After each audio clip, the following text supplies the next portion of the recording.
O Código de Águas Minerais, editado no Brasil nos anos 40, ganhou nova roupagem na Carta Magna de 1988. Hoje, o novo código reflete valores e paradigmas constitucionais como a dignidade da pessoa humana, a defesa do meio ambiente como princípio da atividade econômica, entre outros, o meio ambiente ecologicamente equilibrado como bem jurídico autônomo. O assunto é tema do programa Academia e do estudo de Walter Otaviano da Costa Ferreira Júnior, mestre em Direito pela Pontifícia Universidade Católica do Paraná. O regime jurídico das águas minerais e a sustentabilidade ambiental. Dissertação apresentada ao programa de pós-graduação em Direito da Pontifícia Universidade Católica do Paraná, como requisito parcial para obtenção do título de mestre em Direito. Confira também parte da bibliografia base deste trabalho e as últimas publicações de teses e dissertações que ganharam o mercado editorial. Para debater a dissertação, o regime jurídico das águas minerais e a sustentabilidade ambiental, convidamos Ana Maria Benavides Kotlinski, doutora em Direito Público pela Universidade do Museu Social Argentino em Buenos Aires, e Mauro O. de Almeida, mestre em Direito Público pela Universidade Federal do Pará. Gostaria aqui de agradecê-los pela presença, por aceitar o convite da TV Justiça para participar do programa Academia de hoje, e ao professor Walter Otaviano agradecer e já pedir para que ele faça então a apresentação do seu trabalho. Ok.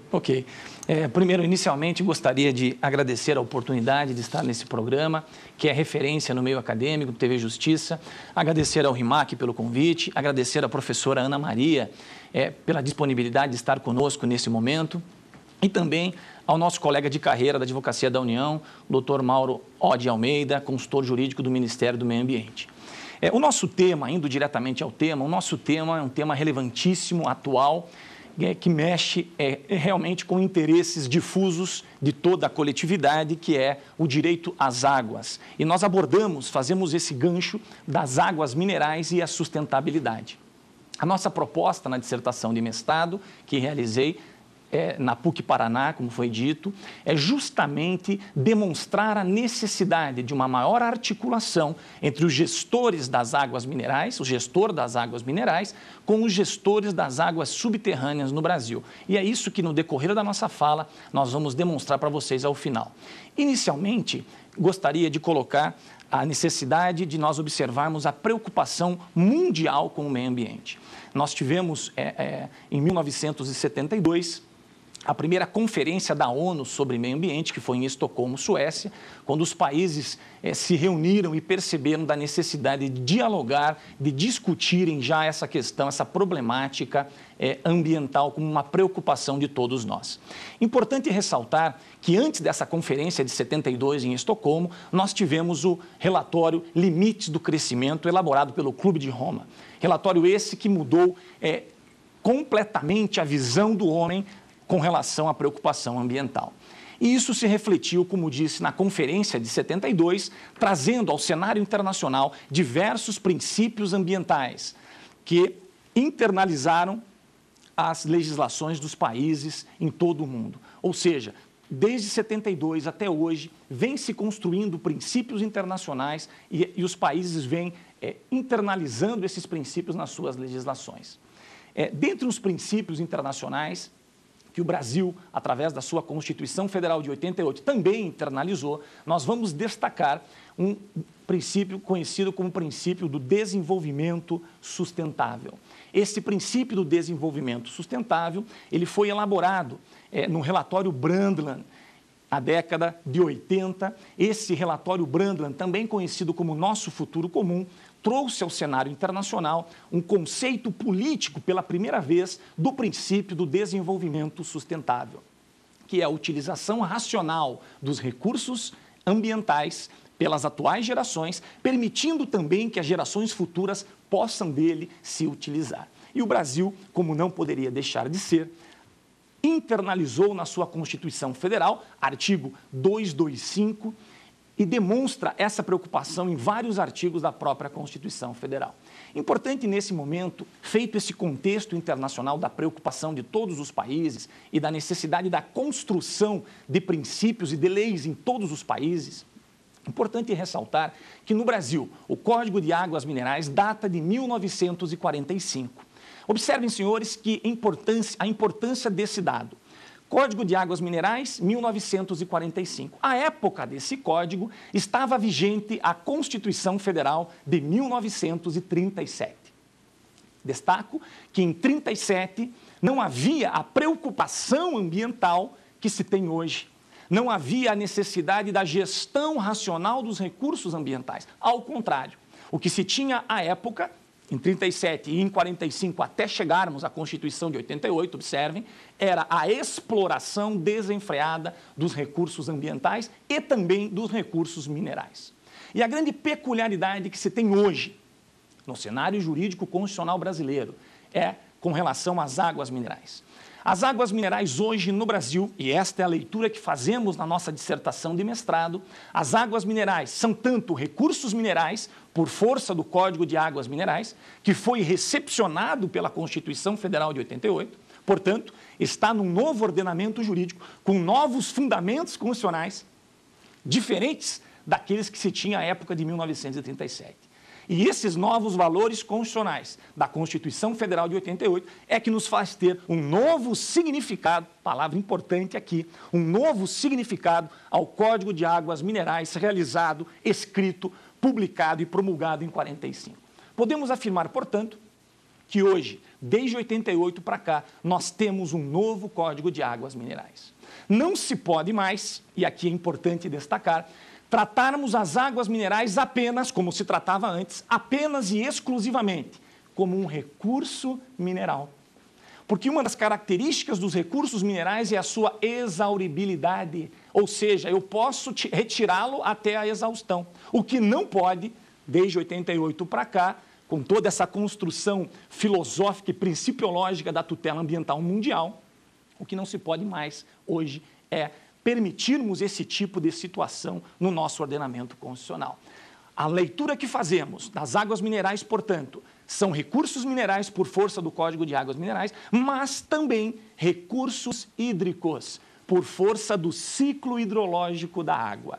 A nossa preocupação maior aqui é encaixar, é enxergarmos não fragmentariamente, mas de forma global, holística, o todo. A nossa preocupação aqui é com a tutela gerencial do ciclo hidrológico das águas. E quando falamos em tutela gerencial, proteção do ciclo hidrológico das águas, por certo, temos que lembrar quais são essas águas que compõem o ciclo hidrológico. As águas minerais, e deixamos bem claro isso em nossa dissertação, as águas minerais são águas subterrâneas. Participam, portanto, do mesmo ciclo hidrológico das águas superficiais e das águas meteóricas, também conhecida como águas da chuva. O ciclo hidrológico, portanto, é a visão global, permitindo uma gestão das águas superficiais, subterrâneas, sendo comuns ou subterrâneas minerais, que também são águas. E aí também as águas meteóricas ou águas da chuva. É importante nós lembrarmos que nós temos, assim como temos essa comunicação, palavra muito importante aqui, Rimac, a comunicação entre as águas superficiais e subterrâneas, sejam elas comuns e minerais, e as águas meteóricas ou de chuva, devemos ter também a comunicação entre as fontes normativas dessas águas. Ora, se eu tenho a regulamentação do Código de Águas Minerais, da água mineral, uma nova roupagem a partir de 88, em razão dos novos valores, dignidade da pessoa humana, meio ambiente ecologicamente equilibrado, Sistema Nacional de Gerenciamento das Águas, águas no plural, embutido, obviamente, o ciclo hidrológico, macro bem ambiental, isso é muito importante nós destacarmos. Nós não podemos admitir uma gestão fragmentada. Não podemos admitir, por exemplo, que o órgão gestor das águas minerais, Departamento Nacional de Produção Mineral, DNPM, não podemos permitir que o DNPM não dialogue, não se articule com os órgãos gestores das águas subterrâneas no Brasil. Importante lembrar que as águas subterrâneas no Brasil são águas de dominialidade dos estados, conforme está previsto na Constituição Federal. Ora, de um lado, águas subterrâneas comuns, dominalidade dos estados e do Distrito Federal. Do outro lado, águas minerais, recursos minerais, patrimônio da União, o gestor é a União, Departamento Nacional de Produção Mineral, órgãos gestores, qual a nossa proposta na dissertação de mestrado? Justamente uma aproximação dessas fontes legislativas ou normativas, bem como uma articulação maior dos entes envolvidos, dos órgãos envolvidos, seja o órgão ambiental, em razão do licenciamento ambiental que se precisa, seja o órgão gestor das águas, seja ele dos estados ou do Distrito Federal, bem como o órgão gestor da água mineral, no nosso caso brasileiro, o Departamento Nacional de Produção Mineral. Essa junção, essa articulação é que nos permitirá, e é isso que defendemos na nossa dissertação de mestrado, a aplicação sustentável das águas minerais no Brasil. Essa sustentabilidade passa por uma dimensão ética, não é uma exploração ilimitada, percebam, dimensão ética, preservação das águas e gerenciamento para as presentes e futuras gerações, isso é fundamental. As águas que estão conosco hoje são águas que nos emprestaram para as futuras gerações. Mais uma vez, qual é o pano de fundo aqui? O desenvolvimento sustentável, a possibilidade do equilíbrio ecológico, a sustentabilidade na sua dimensão ética, social, econômica, educacional e, como dizem alguns autores, também, por que não, espiritual.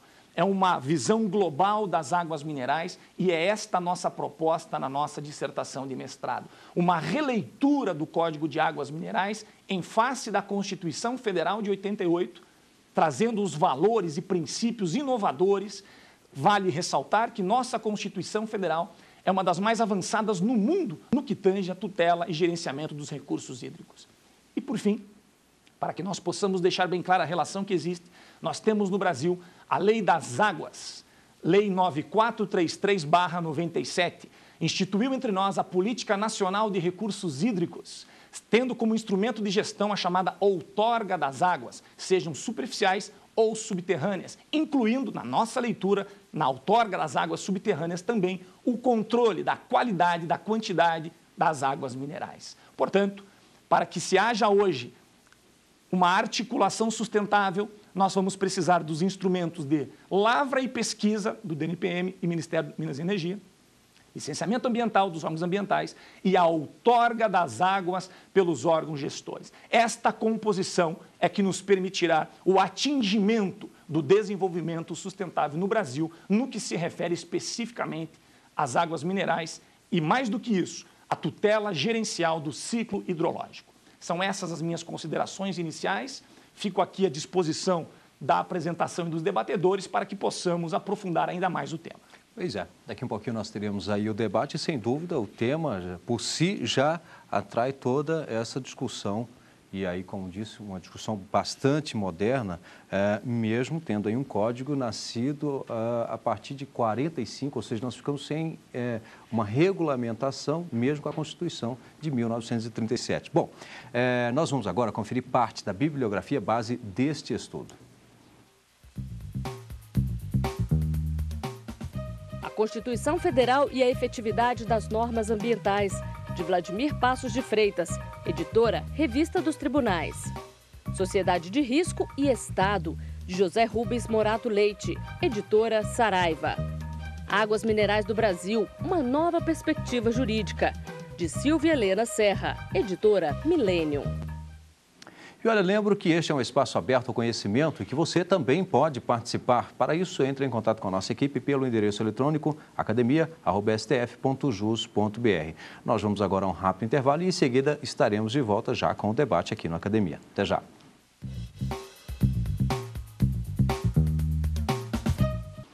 Hoje o Academia debate a dissertação O Regime Jurídico das Águas Minerais e a Sustentabilidade Ambiental, estudo de Walter Otaviano da Costa Ferreira Júnior, mestre em Direito pela Pontifícia Universidade Católica do Paraná. Os convidados do programa são Ana Maria Benavides Kotlinski, doutora em Direito Público pela Universidade do Museu Social Argentino em Buenos Aires, e Mauro O. de Almeida, mestre em Direito Público pela Universidade Federal do Pará. Bom, antes de iniciarmos aqui o debate, vamos conhecer as teses e dissertações que estão chegando ao mercado editorial. Discriminação por Sobrequalificação. Autor Jorge Bolsinhas Filho. Editora LTR. Prescrição Penal Antecipada. Autora Carla Raal Benedetti. Editora Quartier Latam. Os rituais judiciários e o princípio da oralidade. Construção da verdade no processo civil brasileiro. Autora Bárbara Gomes Lupete Batista. Editora Sérgio Antônio Fabres. Bem, gostaria que a professora Ana Maria iniciasse aqui o nosso debate. Em primeiro lugar, eu gostaria de parabenizar o Dr. Walter por esse tema, que é um tema atual, é um tema que realmente nós precisamos hoje trazer a discussão, porque nós estamos falando de um recurso hídrico que é um recurso altamente vital para a nossa sobrevivência, né?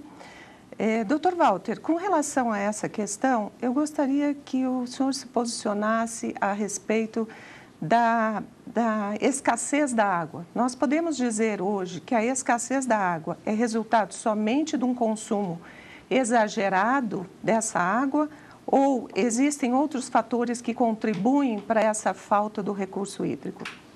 Professora, ótima a sua pergunta, nos dá a oportunidade aqui, nesse momento, de aprofundar alguns conceitos importantes.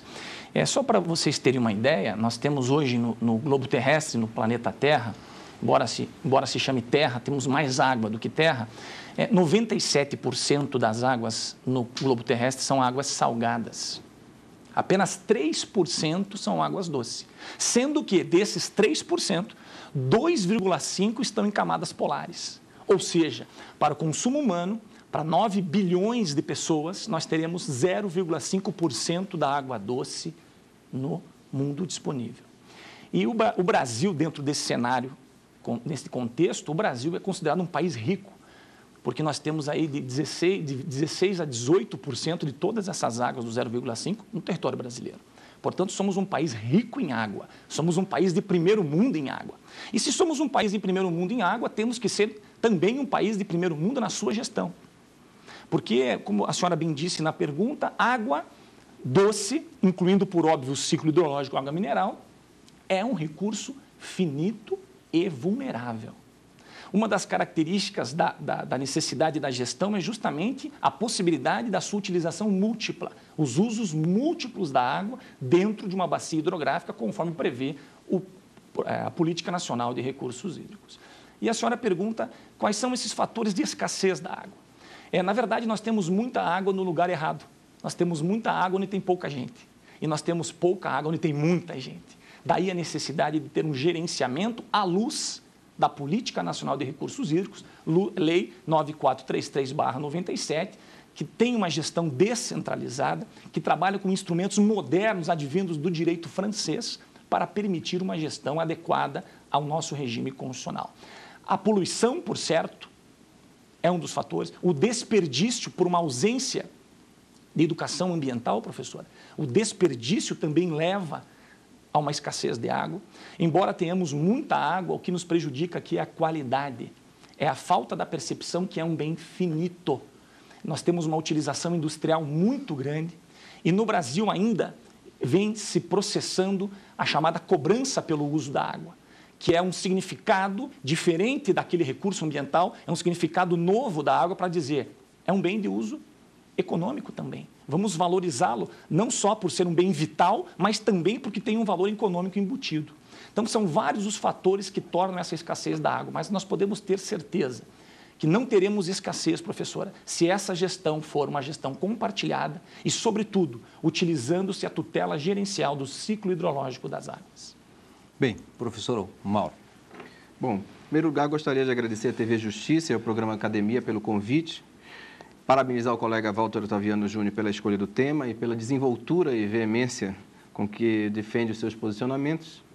E gostaria de fazer uma pergunta a ele sobre a questão de, apesar da possibilidade de revisitação interpretativa das leis, que é dada toda vez que há uma mudança de regime constitucional, como foi o caso de 88, com relação aos códigos de minas e códigos de águas minerais, o senhor não acha que seria mais prudente para a segurança jurídica que houvesse uma atualização dessas leis para que se harmonizasse melhor com a gestão dos recursos hídricos preconizada pela Constituição de 88 e pela Lei de Política Nacional dos Recursos Hídricos? Doutor Mauro, a sua pergunta é muito oportuna e não é por acaso que o senhor é o consultor jurídico do Ministério do Meio Ambiente, né? É uma pergunta que realmente tem a ver com o momento atual em que vivemos, sem dúvida nenhuma. A nossa dissertação de mestrado, ela foi trabalhada justamente para que nós possamos dar um aprimoramento ao ordenamento jurídico para chegar, quem sabe, justamente nisso que o senhor coloca, da necessidade de se ter uma revisitação desses diplomas, não só apenas uma reinterpretação, mas também uma escrita, uma possibilidade de se revisitar o Código de Águas Minerais e também o Código de Mineração, para que nós possamos justamente valorizar a Constituição Federal, para que nós possamos não só apenas interpretar esses diplomas normativos conforme a Constituição, mas que possamos ter um novo e efetivo Código de Águas Minerais. Tem alguns autores, doutor Mauro, que dizem o seguinte, que o Código de Águas Minerais já foi revogado, não foi nem recepcionado. Temos autores que dizem isso, dizendo que quando na Constituição Federal se tem a palavra águas, abarcou todas elas, abarcou todo o ciclo hidrológico. E, portanto, nós teríamos hoje apenas uma lei a regulamentar essas águas, que seria a Política Nacional de Recursos Hídricos. Nós temos um posicionamento um pouco diverso, assim como escrevemos na dissertação, demonstrando a necessidade de articulação. Mas me parece, doutor Mauro, que esse passo de aprimoramento das fontes normativas vai nos levar, e pasmem, é interessante colocar isso, nós já tivemos no Congresso Nacional a grande oportunidade de fazer isso via legislativa, quando nós tivemos um projeto de lei que acrescentava ao instrumento outorga as águas minerais. E por uma interpretação que se deu naquela casa, não foi aceita, e há o fundamento de que não seria necessário, porque já havia uma articulação entre os órgãos através de resoluções do Conselho Nacional de Recursos Hídricos, que é o conselho que formula a política nacional em nosso país. Portanto, eu acredito que é uma questão, sim, doutor Mauro, de amadurecimento.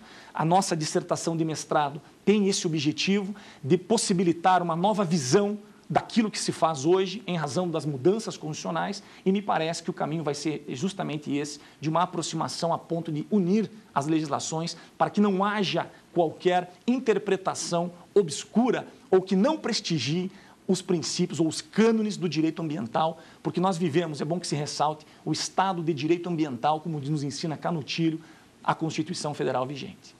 Ana Maria Benavides. Doutor Walter, agora retornando novamente à questão específica da água mineral. Hoje em dia existe alguma legislação que responsabiliza as empresas produtoras de água mineral, mas dentro de uma responsabilidade ambiental e observando, e que imponha a essas empresas que observem o ciclo hidrológico também? Olha, professora, realmente é uma pergunta interessante. Nós não temos uma lei específica que trate da responsabilidade ambiental das águas minerais. Nós vamos ter, sim, a responsabilidade civil dessas empresas, com base no ordenamento jurídico, a Lei 6938/81, que nos traz a responsabilidade civil objetiva, que também estão sujeitas essas empresas que exploram as águas minerais. Nós temos aqui, professora, me permita, nós temos vários casos que acontecem em Minas, que são os casos mais emblemáticos do direito minerário, aquático minerário, vamos dizer assim, que nós estamos falando da cidade de Caxambu, Lambari e São Lourenço, onde nós temos a superexplotação ou exploração das águas minerais sem qualquer preocupação com a gestão social, econômica, ambiental, espiritual, seja qual for a dimensão dessa sustentabilidade. E essas empresas fortemente atuam nessa região o Ministério Público, e louvamos aqui a atuação do Ministério Público, porque busca não só na esfera civil, mas também na esfera penal a responsabilidade dessas empresas, e os órgãos ambientais atuando fortemente também na responsabilidade administrativa dessas empresas que malversam esse patrimônio ecológico de todos nós. Mas, respondendo a sua pergunta objetivamente, nós não temos uma lei específica que trate da responsabilidade com relação à utilização das águas minerais. Vai cair, obviamente, essas águas minerais vai cair como recurso ambiental e vai ser abarcada pelas legislações maiores, a 6938, responsabilidade civil, a 9605, crimes ambientais, e o decreto 6514 de 2008, que versa sobre a responsabilidade administrativa. Mas aí não fica muito vago, não? Consegue enquadrar e até trazer uma punição? Rimac, realmente a nossa pretensão aqui, na nossa dissertação, é justamente mostrar que a gestão de ciclo hidrológico é uma gestão do equilíbrio ecológico. E não se pode deixar de modo que as empresas achem que são, e aqui um dado importante, água mineral não é mais mercadoria como era em 1945, em razão da sua ação medicamentosa, que hoje não se tem mais. Quem diz isso não são os juristas, mas são os técnicos que trabalham nesta questão. A ação medicamentosa das águas minerais não justificam mais a sua atuação como água mineral. Logo, é mais do que nunca a necessidade de se deslumbrar um enfoque diferenciado, um enfoque holístico, sistemático, como dizem os doutrinadores, para que nós possamos gerenciar não só as águas superficiais e subterrâneas, mas o ciclo hidrológico como um todo, abarcando, por certo, as águas minerais, evitando essa vaguidade, permitindo aí que a água mineral hoje seja tratada, não só no Brasil, mas no mundo, como mercadoria. A empresa que tem a lavra e explora todo o dinheiro, a maioria desse dinheiro vai para os seus cofres. E muitas vezes as cidades que lá têm essa água mineral como patrimônio histórico e cultural não recebe, não digo em todos os casos, mas não recebe a devida retribuição em nome, inclusive em homenagem ao princípio poluidor-pagador. Bem, eu quero aqui agradecer ao professor Mauro pela participação aqui no nosso programa Academia, bem como também a professora Ana Maria Benavides e, claro, ao Walter Otaviano, que hoje nos trouxe o seu trabalho para ser debatido aqui no Academia. Lembro que você também pode participar, anote aí o nosso endereço eletrônico, é academia@stf.jus.br. Obrigado e até o próximo programa.